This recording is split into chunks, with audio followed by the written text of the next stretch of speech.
Environment variables are key value pairs that hold environment-specific values or secret values that our application needs but can't be committed to source control. For example, in order for us to be able to send emails with our application, we're going to need to connect to an email provider. For security reasons, we don't want that connection info committed to source control. Otherwise, anybody's going to be able to grab it with access to our source control itself and make use of it for themselves at our expense. That might lead to a leaked key, for example. By placing that connection info into an environment variable, we, 1, keep that value a secret and out of our source control so that it cannot leak, and 2, allow ourselves to use one email provider in development versus another one for production purposes. We learned in the last lesson that our environment variables are defined within our .env file inside of our project structure. We also learned that our project structure comes with a .env.example file as well. The .env file holds the actual key value pairs our application will use, while the .env.example is a file that should hold just the keys with either empty or dummy values to help others get our project up and running. If we were to open up our .env file and take a look at what's in there, it's going to look something like this. From top to bottom, we have a TZ setting the time zone of our application, a port, which is a preferred port. If this port's already in use, our application might actually boot in a different port that is openly available on our system. So if you wanted to change this from something other than 3333 by default, you can change that here. We have our host as well, which is localhost on our local system. The final app URL that host and port builds out. This environment variable is to aid with linking, for example. The preferred level to be logged out on our system. A unique app key, which is a secret value used by our application for encryption purposes. So on our production application, this would be a perfect example of something that we don't want leaked. Otherwise, anybody would be able to decrypt our values inside of our application or database. The current node environment that we're working within, this one is a prime example of an environment-specific variable. As in development, we want this to be development, and in production, we want this to be production. And then we also have our session driver, which is how our application sessions will be stored. For the Hypermedia Starter Kit, that will default to cookie. We will get more familiar with what sessions are in Module 2. In addition to these, this file will also expand as we install additional AdonisJS packages, and we can also add whatever we need for our application here as well. If you add something to this file, the final .env, it's also recommended to add it to the .env.example, as if somebody were to pull down our project, this is the file that they would get. They would copy this to create their .env, and then they would fill out the values as needed, noting that the secret values are omitted, or we can also plop this with dummy data like fill this out. This file merely just serves as an example for the structure that our .env should look like. Okay, so back to our session driver here. Sessions are how our application can maintain stateful information for a specific user inside of our application. We're going to have a specific lesson discussing them a little bit later on. For now, all that you need to know is that when we're running tests, we need our sessions to use a memory store instead of a cookie store, because tests don't actually live in the browser and they can't utilize cookies to track their session. So by using environment variables to set the driver for our session via this session driver variable here, we allow ourselves to easily swap this specifically for tests by creating a .env.test file within our application root. So if we go ahead and right click out here in an empty area inside of our application's root, we can hit new file and create a .env.test file within here. Inside of it, we can do node.env equals test to set the node environment to test. And we can also set the session driver to use a memory store instead of a cookie store. With that saved, now if we were to run our tests, AdonisJS will boot in its test environment, which will check for this .env.test file. If it exists, it will prefer the values stored within here over what is stored inside of our .env file. So we don't need this to completely mimic our .env file. Instead, we just need it to hold the values that we want to override from our .env. And the naming convention used here for our .env.test file is specific. For example, we have a .env, which is the base and is used for all environments. And then we have a .env.development, which is an environment specific to development if you want to override the defaults of your .env that way. There's also a .env.staging, which is like an environment in between development and production. It's meant to mimic your production environment so that you have a picture of what your application will look like before that final push to production. And then you also have a .env.production for that production environment, .env.test, and then .env.local. This one will run in all environments except for the test environment. The only one of these that you need is a .env. These others are just additive options that you can use for environment-specific overrides if you need them. But the naming conventions of these files is specific to these here. To keep our application safe, there is also a type validation step to our environment variables as well. And this validation allows you to state that our environment variables should contain a specific value or value type prior to our server being able to boot.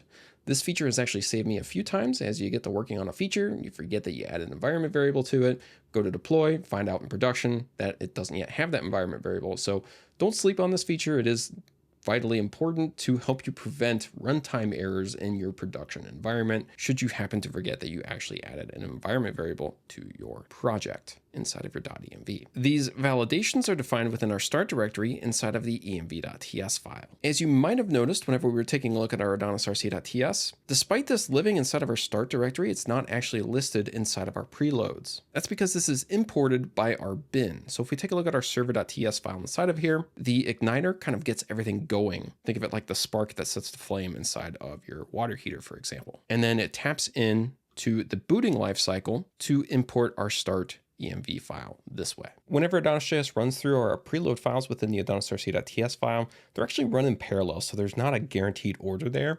So this is how AdonisJS is ensuring that the env.ts is run and executed first to import our environment variables and validate them that way. So within here, let's stick with our session driver example. What this is doing is stating that this value should be an enum of one of the actual literal strings provided inside of this array here. So it accepts either strictly cookie, memory, or database as its three values. If we were to set our session driver as anything different, our server would throw an exception and fail to boot, telling us exactly why it failed. Without this step, that could be a bear to track down why our sessions aren't working in an actual runtime exception that we might be getting. So this process here saves us that headache right away. We can specify things like strings, numbers, booleans, enums, and secret value types. Strings, as you might notice up above, can also restrict it to specific formats like URLs, for example. So by adding an environment variable inside of this key value pair, where the key is the actual environment variable name,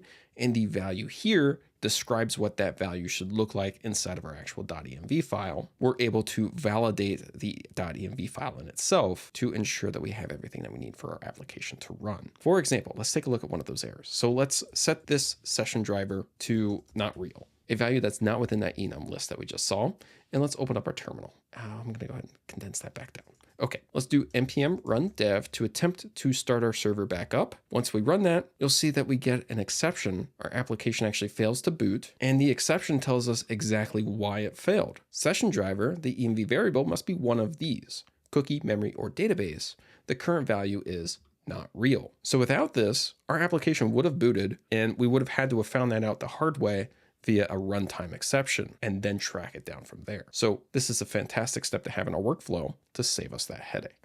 Control C to exit out of there, and we can clear out our terminal, because we can also add whatever value we might need to here as well. We can either manually do that by typing out something like hello equals there, or we can add it via the ACE CLI, which will allow us to add both the value here and a validation for it within our env.ts file in one go. Before we cover that though, we do need to set this back to cookie for our session driver. So the way that we can use the ACE CLI to add this is via the env add command. So if we do node ace env::add, and let's first start by taking a look at the help options. We can use this to add a new environment variable by specifying its name and then the value. And then via the options is how we can specify the validation type for it as well. So we can either be a literal type or an enum of values. So let's clear that out and let's add an example. So node ace env add, and let's call this dev_name. That will be the variable name. For the value, I'm going to put my name there. And since it has a space in it, I'm going to wrap that in strings or double quotes there. And then we can do -- type to say that the type validation for this variable should be for a string. If we hit enter there, it will, as we can see immediately, add it into our .env file. But this also added a stubbed value within our .env.example file and a validation within our env.ts file as well. So if we go take a look at that now, we scroll down a little bit, down at the bottom, we should have dev name now specified as a string. And all of these environment variable names are in uppercase to match with the naming convention for constants. Do note that we can also make these validations optional as well. So if you just want to make sure that it's a string, if it's provided, then you can chain off of this optional as well. And now it won't necessarily be required, but it will make sure that it's a string if it is provided. So you have that option there as well. Finally, that takes us to how do we actually use our environment variable? So how do I get my dev name? If we jump into our routes.ts file, we can make use of the environment namespace. So let's import env from, and whenever we import our environment variables for use, we want to make sure that we're importing from our env.ts file, as this actually reads from our .env to validate against these keys provided here and then provides the results to us. So we can do a relative import to just env.ts there to get access to this. And then we're able to do something like, let's just console.log developed by, do string interpolation here to reach for our env dot. And you'll see that we have two options. We have get and set. So let's use get to read from our environment variables, do a string for the key name, and we're going to get an autocomplete list of everything that we've defined inside of our env.ts validation file. That is another nice reason for that validation file, as well as it gives us a nice list of what we have available. So what we want to do is just read from our dev name environment variable there, and we can now give that a save. If I open my terminal back up with Command J, we can clear this out, do npm run dev, run that, and we should see now printed out whenever our route.ts file is read, a console log for developed by Tom Govich.